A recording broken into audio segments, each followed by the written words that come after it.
প্রায় ৩৫,০০০ কোটি টাকার পদ্মা ব্যারেজ সহ মোট ১৬টি প্রকল্পের অনুমোদন দেওয়া হয়েছে একনেকে। হাম উপসর্গে সিলেট, ময়মনসিংহ, বরিশাল ও কুমিল্লায় ৭ শিশুর মৃত্যু। সংকটের জন্য দায়ীদের বিরুদ্ধে তদন্তের আশ্বাস স্বাস্থ্যমন্ত্রীর। জুলাই অভ্যুত্থানে নারায়ণগঞ্জে ১০ জনকে হত্যার অভিযোগে সাবেক সংসদ সদস্য শামীম ওসমান সহ ১২ জনের বিচার শুরু।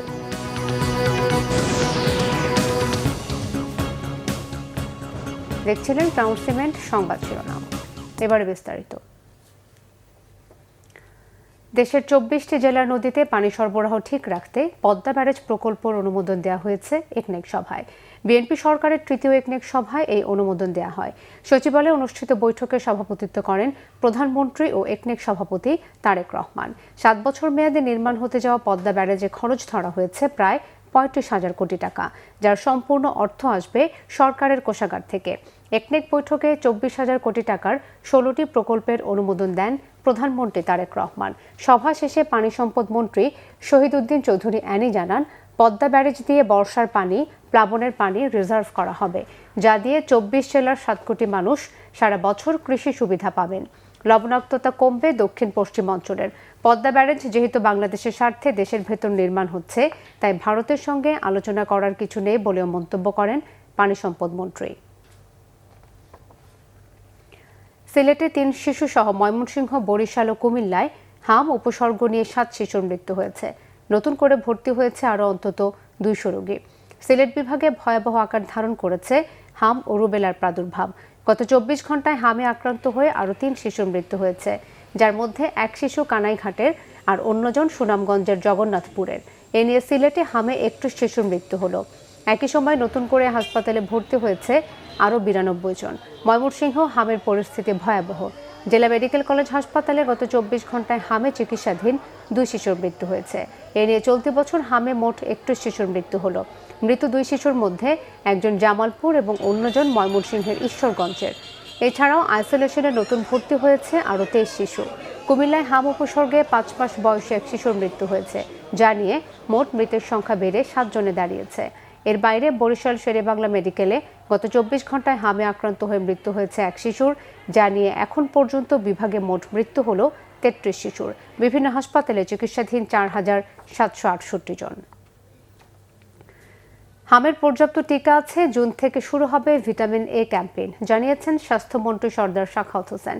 সকালে সচিবালয় স্বাস্থ্য মন্ত্রণালয়ের সভাকক্ষে চীনের দূতাবাস ও চীনা প্রতিষ্ঠান সিনোভ্যাক ফাউন্ডেশন কর্তৃক স্বাস্থ্য ও পরিবার কল্যাণ মন্ত্রণালয়কে ৩,৮০,০০০ ডোজ পোলিও ভ্যাকসিন অনুদান প্রদান অনুষ্ঠানে একথা জানান তিনি। বলেন, ৯৮% শিশুকে হামের টিকা দেয়া হয়েছে, বাকি ২% শিশুকেও টিকার আওতায় নিয়ে আসার চেষ্টা করছে সরকার। এসবে জুন মাস থেকে ২ ধাপে ভিটামিন এ ক্যাপসুল দেওয়া হবে বলেও জানান মন্ত্রী। সরকারের কাছে পর্যাপ্ত হামের টিকা আছে। সাংবাদিকদের প্রশ্নোত্তরে স্বাস্থ্যমন্ত্রী বলেন, বিগত আমলে হামের টিকা কেন দেওয়া হয়নি তা নিয়ে তদন্ত করা হবে। আমরা এখন ব্যস্ত to prevent, to face the problem, to give the treatment vaccine to the people. আমি personally I am not thinking about the previous activities who did the wrong. সেটা খোঁজার আগে আমার মানুষকে, আমার বাচ্চাদেরকে, আমার মায়ের বুকটা ভরা রাখতে হবে, ওইটা আমি চেষ্টা করতেছি। তদন্ত করবো না কথাটা আমি বলি নাই। Let us face first the ক্রাইসিসটা শেষ করি, এরপর এটা তো কেন্দ্রীয় সিদ্ধান্ত গভর্নমেন্টের, ইনশাল্লাহ আমরা ওই দিকে নজর দিব করার জন্য। মাই ডিয়ার তথ্য সম্প্রচার মন্ত্রী জহিরুদ্দিন স্বপন বলেছেন, আওয়ামী লীগ সরকারের ভঙ্গুর অর্থনীতির ভার বর্তমান সরকারকে বহন করতে হচ্ছে। বর্তমান সরকারের মাথায় ৩০ লাখ কোটি টাকার ঋণের বোঝা বলেও জানান মন্ত্রী। সবাইকে সাথে নিয়ে সুন্দর সমাজ গড়ার প্রতিশ্রুতি দেন তিনি। উত্তরায় মাসব্যাপী ইসলামী প্রতিযোগিতা আলোকিত মাহে রমাদানের চূড়ান্ত বিজয়ীদের পুরস্কার বিতরণী অনুষ্ঠানে তিনি এসব কথা বলেন। ধ্বংস করে দেওয়া যে আওয়ামী লীগের অর্থনীতি, সেটাকে আবার আমরা ঘুরিয়ে আনতে পারবো। আমরা যারা ক্যাবিনেটে বসি, দেশে নীতি নির্ধারণের নিয়ে কথা বলি, হিসাব তুলতে গেলে আমাদের সকলের মাথার খারাপ হয়ে যায়। এত ঘাটতি, এত টাকা কোথায় পাওয়া যাবে? আসমান থেকে তো টাকা আসবে না। অতএব আগামী দিনের রাজনীতিতে সামাজিক স্থিতিশীলতা একটি গুরুত্বপূর্ণ বিষয়, এবং সেই ক্ষেত্রে আপনারা যারা ধর্মীয় মূল্যবোধ চর্চা করেন, আপনারা হতে পারেন গুরুত্বপূর্ণ সহযোগী। মাধ্যমিক ও উচ্চ মাধ্যমিক সহ সেশন জট মুক্ত শিক্ষা ব্যবস্থা প্রতিষ্ঠায় সরকার কাজ করছে, জানিয়েছেন শিক্ষামন্ত্রী ডক্টর আ.ন.ম এহসানুল হক মিলন। রাজধানীর রেসিডেন্সিয়াল মডেল স্কুল অ্যান্ড কলেজে সোলার প্যানেল উদ্বোধন অনুষ্ঠানে তিনি কথা বলেন। শিক্ষামন্ত্রী বলেন, এসএসসি ও এইচএসসি পরীক্ষা চলতি সেশনের ডিসেম্বরের মধ্যে নেওয়ার উদ্যোগ নিয়েছে সরকার। এর মধ্য দিয়ে শিক্ষাক্ষেত্রে আর সেশন জট থাকবে না। মন্ত্রী বলেন, দেশের বিদ্যুৎ খাতে সরকার নবায়নযোগ্য জ্বালানি নিয়ে যে পরিকল্পনা নিয়েছে তা বাস্তবায়িত হলে দেশ আর বিদ্যুৎ খাতে পরনির্ভরশীল থাকবে না। পরে ৬০০ কিলোওয়াট ক্ষমতা সম্পন্ন সোলার প্যানেল উদ্বোধন করেন শিক্ষামন্ত্রী। তোমাদের এসএসসি এবং এইচএসসি পরীক্ষাগুলো সিলেবাস কভার করে সময় নষ্ট না করে আমরা যেন ঠিকমতো এগোতে পারি। অর্থাৎ তোমাদের জীবনে এসএসসি পাস করতে যেন 10 বছর স্কুলিং 10 বছরে থাকে, 12 বছর স্কুলিং 12 বছরে থাকে, কোনো সেশন জট যেন না হয়, তোমরা যেন পিছিয়ে না পড়ো। সেই জন্য আজকে আমরা বুঝবো। জুলাই অভ্যুত্থানে নারায়ণগঞ্জে 10 জনকে হত্যার অভিযোগে সাবেক সংসদ সদস্য শামীম ওসমান সহ 12 জনের বিরুদ্ধে অভিযোগ গঠনের মধ্য দিয়ে বিচার শুরু হয়েছে। বুধবার বিচারপতি মোহাম্মদ গোলাম মর্তুজা মজুমদারের নেতৃত্বাধীন আন্তর্জাতিক অপরাধ ট্রাইব্যুনাল 1 এই আদেশ দেয়। একই সাথে মামলার সূচনা, বক্তব্য ও সাক্ষ্য গ্রহণের জন্য আগামী 10 জুন দিন ধার্য করা হয়েছে। শামীম ওসমান ছাড়া এই মামলায় অন্য আসামিরা হলেন তার ছেলে অয়ন ওসমান, ভাতিজা আজমেরি ওসমান, শ্যালক তানভীর আহমেদ টিটু ও যুবলীগ নেতা শাহ নিজাম। আসামিরা সবাই মামলার শুরু থেকেই পলাতক আছেন। মামলায় 10 জনকে হত্যার ঘটনায় 3টি অভিযোগ আনা হয়েছে।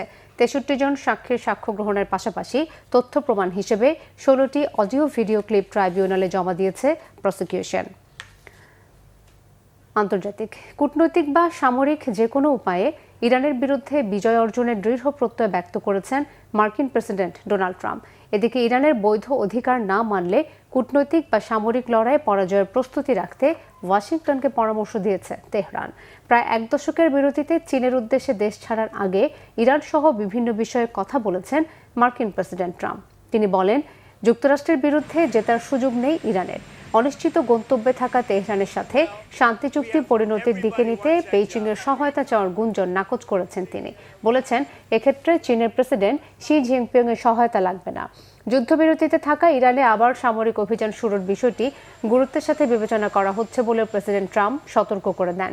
এদিকে ইরানের প্রতিরক্ষা মন্ত্রণালয়ের মুখপাত্র ব্রিগেডিয়ার জেনারেল রেজা তালাইনিক বলেছেন, কূটনৈতিক অথবা সামরিক লড়াই ইরানকে হারাতে গেলে শত্রুরা চোরাবালিতে আটকাবে। তেহরানের অধিকার অস্বীকারীদের পরাজিত হওয়ার মানসিক প্রস্তুতি রাখার পরামর্শ দিয়েছেন তিনি। হুমকি, আগ্রাসন আর আইন লঙ্ঘনকারী শত্রুদের একই পন্থায়, একই মাত্রায় জবাব দেওয়ার হুঁশিয়ারি দিয়েছেন তিনি। এদিকে রাজধানী তেহরান ঘিরে 5 দিনের সামরিক মহড়া শেষ করেছে বিপ্লবী গার্ড বাহিনী আইআরজিসি। মার্কিন হামলায় হত্যার শিকার সর্বোচ্চ ধর্মীয় নেতা আয়াতুল্লাহ আলী খামেনির স্মরণে এই মহড়ায় আইআরজিসির সহযোগী বিভিন্ন ইউনিট অংশ নেয়। এই ছিল এখনকার মতো। পরের সংবাদ সন্ধ্যে 6টায়, এর আগে 5টায় রয়েছে নিউজ টপ 10 দেখার আমন্ত্রণ রইল। এছাড়াও বাংলা ভিশন সংবাদ ও সংবাদ সংশ্লিষ্ট অনুষ্ঠান দেখতে ভিজিট করুন www.bvnews24.com ও facebook.com/banglavision নিউজে এবং সাবস্ক্রাইব করুন youtube.com/banglavision।